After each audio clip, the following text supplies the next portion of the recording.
देखिए ये है डीएनए और एमआरएनए का बनना और नए प्रोटीन का उत्पादन का डायग्राम। ठीक है, इसमें हम देखेंगे, ये देखिए ये है क्रोमोसोम्स। ये हमारे क्रोमोसोम्स हैं, ये हमारे क्रोमोसोम का स्ट्रैंड है। ठीक है, इसकी संरचना ऐसी होती है।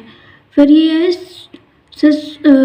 Cytosine, adenine, thymine, uracil, guanine, इन्हें न्यूक्लियोटाइड्स बेस कहते हैं। ठीक है, जिससे हमारा सेल बना होता है। यह है डीएनए सीढ़ी का विभाजन। ये हमारा ये स्टेयर्स जो भी होती हैं इनके डीएनए का स्ट्रक्चर है। ये अमीनो एसिड्स से मिलकर बनी है। 3 जोड़ी बेस हैं, बेस की जोड़ी है, फिर शुगर है, फॉस्फेट की यूनिट है, शुगर और फॉस्फेट यूनिट है। ये एक एमआरएनए का कोड है। ठीक है, यूरासिल। ठीक है, दोनों टांगे मिलकर स्पाइरल सीढ़ी बनाते हैं। ये सीढ़ी सी बन रही है। फिर थाइमिन की जगह पर यूरासिल आने से एमआरएनए स्ट्रैंड बनती है। इसका स्ट्रक्चर ऐसे बनता है। डीएनए की स्ट्रैंड दोबारा जुड़ जाते हैं, ये फिर दोबारा जुड़ जाते हैं। तो ये हमारा कुछ इस तरह का स्ट्रक्चर होता है हमारा डीएनए का, जो हमारे क्रोमोसोम्स वगैरह मिलके बने हुए हैं, अमीनो एसिड्स से मिलकर बनता है। नमस्ते, मैं आरती, न्यूरोथेरेपिस्ट। आज हम बात करेंगे, हम पिछली वीडियो में डीएनए के बारे में जान रहे थे, तो हम वहीं से थोड़ा सा कंटिन्यू करते हैं। ठीक है, डीएनए तथा कई प्रोटीन्स को एक बहुत ही आश्चर्यजनक, कॉम्पैक्ट, संतुलित रचना बनाकर रखा जाता है, जिसे क्रोमोसोम कहते हैं। ठीक है, क्रोमोसोम की जो फंक्शनल यूनिट होती है उसे वो जीन्स कहते हैं उसको। ध्यान देने वाली बात है कि हर सेल के अंदर वो सभी जीन्स हैं जिनमें यह क्षमता है कि वे सभी प्रकार के प्रोटीन्स बना सकते हैं, सारे तरह के प्रोटीन्स बना सकते हैं वो, जिसकी भी शरीर को आवश्यकता होती है। फिर भी अनेक सेल्स जिस जगह या अंग पर स्थल पर स्थित हैं वे उन प्रोटीन्स को ही बनाते हैं। जिस एरिया में वो रहते हैं वो उसी तरह के जो नीड होती है प्रोटीन्स की, वो उसी तरह के प्रोटीन्स बनाते हैं। शरीर में उनके खास कार्य के लिए ज़रूरी हैं, जिससे प्रोटीन की जिस जगह जहाँ ज़रूरत है वो वैसे ही प्रोटीन्स बनाते हैं। ठीक है, फिर आगे हम जानेंगे माइटोकॉन्ड्रिया के बारे में। माइटोकॉन्ड्रिया क्या होता है? ये सेल के पावर हाउस यानी कि ऊर्जा केंद्र होता है। ठीक है, जब हम सांस लेते हैं तो उस ऑक्सीजन में ये सेल्स के अंदर ग्लूकोज को जलाकर एटीपी बनाते हैं। ठीक है, जब हम सांस लेते हैं तो उस ऑक्सीजन से ये सेल ग्लूकोज को जलाकर एटीपी बनाते हैं। ठीक है, जिससे सेल के अंदर हर कार्य के लिए एनर्जी मिल जाती है। माइटोकॉन्ड्रिया के बगैर सेल न्यूट्रिएंट्स और ऑक्सीजन की एनर्जी बनाने से वंचित रह जाएगा। अगर माइटोकॉन्ड्रिया ही नहीं होगा तो सेल हमें ऑक्सीजन के साथ एनर्जी कैसे बनेगी और हम अपने दैनिक कार्य कैसे कर पाएंगे। ठीक है, इनके बगैर सेल काम ही नहीं कर सकता। एटीपी तथा एनर्जी बनाने की इस प्रक्रिया को क्या कहते हैं? सेलुलर रिस्पिरेशन कहते हैं। सेलुलर रिस्पिरेशन यानी कि सेल के अंदर का जो रिस्पिरेशन प्रोसेस होता है। सेल के साइटोप्लाज्म में को बहुत सी ऑर्गेनल्स होती हैं। सेल के साइटोप्लाज्म में बहुत सारी ऑर्गेनल्स होती हैं और एक सेल,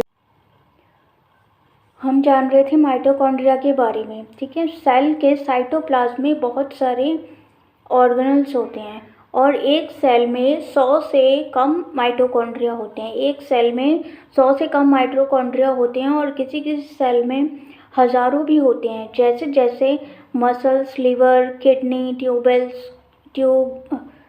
ट्यूबुल की सेल। ठीक है, इसमें हज़ारों सेल्स होती हैं। किसी सेल्स में हज़ारों भी होते हैं, जैसे कि मसल्स, लिवर, किडनी, ट्यूबुल की सेल। उनकी संख्या इस बात पर निर्भर करती है कि सेल को कितनी एनर्जी चाहिए। जहाँ ज़्यादा एनर्जी चाहिए होगी जिस ऑर्गन के सेल को, वहाँ उतने ही ज़्यादा माइटोकॉन्ड्रिया पाए जाते हैं। ठीक है, ये सेल के उस भाग में ही अधिक होते हैं जहाँ पर ज़्यादा एनर्जी की ज़रूरत होती है। माइटोकॉन्ड्रिया भिन्न भिन्न साइज़ के होते हैं, अलग अलग साइज़ के होते हैं माइटोकॉन्ड्रिया। छोटे से छोटे कुछ 100 नैनोमीटर से 1 माइक्रोमीटर, कुछ नैनोमीटर से कुछ माइक्रोमीटर तक के होते हैं। माइटोकॉन्ड्रिया छोटे छोटे कुछ 100 नैनोमीटर से 1 माइक्रोमीटर तक के होते हैं। मोटाई में 1 माइक्रोमीटर और लंबाई 7 माइक्रोमीटर तक के होते हैं। इनकी क्या होती है, डबल लेयर होती है, डबल लेयर जिसमें शेल्स बनी होती हैं जिनके साथ कुछ ऐसी एंजाइम जुड़ी हुई होती हैं जिन्हें ऑक्सीडेटिव एंजाइम्स कहते हैं, ऑक्सीडेटिव एंजाइम्स कहा जाता है। इसके साथ माइटोकॉन्ड्रिया एक मैट्रिक्स होता है। माइटोकॉन्ड्रिया में क्या होता है, एक मैट्रिक्स होता है जिसमें डिज़ोल्व एंजाइम्स रहती हैं, ठीक है, यानी कि घुली हुई एंजाइम होती हैं, उससे भरा हुआ होता है, जिनके द्वारा न्यूट्रिएंट से एनर्जी बनाई जाती है। ये एंजाइम जो मैट्रिक्स में भरे होते हैं और साथ में शेल्स के भरे या अटैच हुए एंजाइम मिलकर ये दोनों क्या बनाते हैं, न्यूट्रिएंट्स को ऑक्सीडाइज करते हैं जिनसे कार्बन डाइऑक्साइड और पानी बन जाता है, ठीक है। ऐसा होने से क्या होता है, उसमें जो एनर्जी बनती है वो एटीपी एडिनोसिन ट्राइफॉस्फेट कहते हैं। एटीपी यानी कि एडिनोसिन ट्राइफॉस्फेट, ठीक है। फिर एटीपी को माइटोकॉन्ड्रिया के बाहर सेल में भेज दिया जाता है ताकि सेल को काम करने के लिए जहाँ पर भी ज़रूरत है एनर्जी की, वहाँ पर वो एटीपी उन्हें प्राप्त हो जाती है। ज़रूरत पड़ने पर माइटोकॉन्ड्रिया एक दूसरा, तीसरा या चौथा माइटोकॉन्ड्रिया भी बना सकता है, ठीक है। जैसे जैसे सेल्स को एटीपी की ज़्यादा ज़रूरत होती है वैसे वैसे माइटोकॉन्ड्रिया बनते जाते हैं। ध्यान दे रहे कि माइटोकॉन्ड्रिया में ऐसा ही डीएनए होता है जैसा कि सेल्स के न्यूक्लियस में होता है, इसलिए सेल्स या माइटोकॉन्ड्रिया दूसरे डुप्लीकेट सेल्स या माइटोकॉन्ड्रिया बना सकते हैं, ठीक है। फिर आगे हम जानेंगे राइबोसोम के बारे में। ये है राइबोसोम ये आरएनए या प्रोटीन्स की बनी हुई कुछ ग्रैन्यूल्स होती हैं, ठीक है, जिन्हें हम सेल्स का किचन कहते हैं, रसोई घर समझ सकते हैं, ठीक है। आरएनए के मैसेज के अनुसार, आरएनए जब मैसेज देता है साइटोप्लाज्म के अंदर अमीनो एसिड से बनी नई प्रोडक्ट्स बनाती हैं। सेल के अंदर ये न्यूक्लियस के बाहर, सेल के अंदर न्यूक्लियस के अंदर और न्यूक्लियस के बाहर अकेले और झुंड में पाई जाती हैं। जो राइबोसोम अकेली होती हैं वे उस सेल्स के कार्य के लिए, उस सेल्स के प्रोडक्शन के लिए जो भी प्रोटीन चाहिए उनको बनाती हैं। इनके अलावा एक रफ ईपीआर की ज़रूरत होती है। रफ ईपीआर ऊपरी सतह पर राइबोसोम पाई जाती है जो शरीर के अन्य सेल्स के लिए प्रोटीन बनाती है। इसके बाद हम जानेंगे एंडोप्लाज्मिक रेटिकुलम ईपीआर। हमारे सभी सेल्स अंदर से तकरीबन एक जैसे होते हैं। हर सेल्स के बाहर डबल लेयर होती हैं, 2 झिल्लियाँ होती हैं जिनके बीच में एक सीरस फ्लूइड होता है, सीरस फ्लूइड नामक तरल पदार्थ बनी रहती है। सेल्स के अंदर सेल के न्यूक्लियस की जो बाहरी परत होती है वो डबल लेयर की होती है। न्यूक्लियस की बाहरी झिल्ली के साथ लगी हुई छोटी चैनल्स या नलिकाएं होती हैं, ये सभी 2 मेम्ब्रेन झिल्ली की बनी हुई होती हैं, ठीक है। इस पे डबल लेयर होती है। ये न्यूक्लियस के अंदर या उसके बाहर सेल्स की मेम्ब्रेन 2 मेम्ब्रेन या झिल्ली की बनी हुई होती है। न्यूक्लियस के अंदर और उसके बाहर सेल की मेम्ब्रेन तब भी फैली रहती है। इन्हें संक्षेप में क्या कहते हैं हम, शॉर्ट में ईपीआर एंडोप्लाज्मिक रेटिकुलम, ठीक है। ये अलग अलग आकार की होती है। इनका मुख्य काम होता है इनके अंदर से होकर राइबोसोम में बनी प्रोटीन या अन्य केमिकल सेल्स के अंदर एक जगह से दूसरी जगह तक सेल मेम्ब्रेन तक पहुंचती है। ये 2 प्रकार की होती है। एक को कहते हैं रफ और दूसरे को कहते हैं ग्रैनुलर। रफ ईपीआर और ग्रैनुलर ईपीआर।